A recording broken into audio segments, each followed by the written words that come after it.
membangun fisik masjid paling mudah. Contohnya ini, membangun fisik masjid paling mudah. Mencari uang untuk semen, mencari uang untuk pasir, itu gampang. Tetapi yang paling susah membangun orang yang memakmurkan masjid, membangun jiwanya. Sekarang masjid seperti ini kalau tidak makmur dengan berjamaahnya, kalau tidak makmur dengan pengajiannya, itu percuma. Bagusan masjid yang sederhana tapi orang-orangnya peduli untuk berjamaah, untuk pengajian, untuk sosial. Nah, ini yang paling penting, itu harus sama. Nah, untuk membangun ruhnya masjid, yaitu tadi orang-orangnya yang memakmurkan masjid, ini perlu waktu.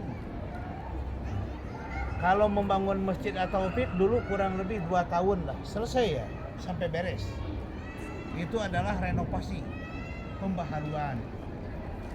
Tapi membangun jiwa manusia nggak cukup 2 tahun, nggak cukup 5 tahun, nggak cukup 10 tahun, harus bertahun-tahun.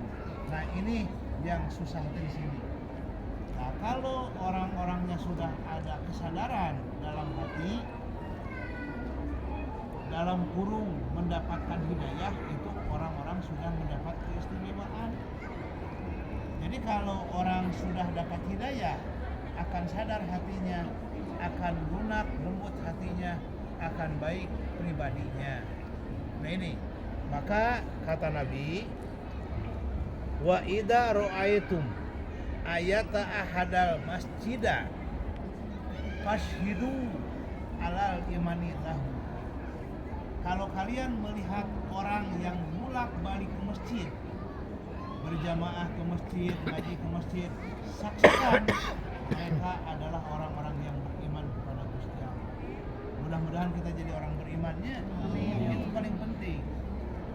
Kemudian makana lil musyrikin ayak muru masajidallah, enggak akan mungkin orang musyrik itu memakmurkan masjid, enggak akan. Sekalipun orang musyrik mau memakmurkan, tapi penuh dengan keinginan kepribadian, tidak ikhlas, tidak tulus, hanya berpura-pura. Innama ya'muru masajidallah man amana billah. Yang mau memakmurkan masjid itu adalah orang yang beriman.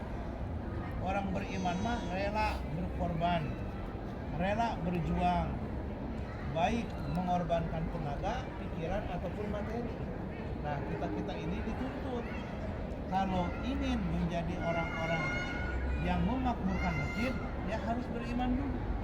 Orang beriman tidak akan jauh dari masjid. Nah, ini penting. Kemudian yang paling pokoknya lagi, nanti di akhirat ada namanya jembatan Sirat, atau terkenal dengan Siratal Mustaqim. Sirat itu terbuat dari rambut dibelah 7, lebih tajam daripada pedang atau silet. Bayangkan, rambut dibelah 7, berarti begitu kecilnya. Jauhnya tanpa batas, jauhnya tanpa batas. Di bawah neraka jahanam dan neraka-neraka yang lain. Semua orang yang pernah hidup di dunia dari mulai zaman Nabi Adam sampai yang terakhir di hari kiamat akan melintasi jembatan tersebut.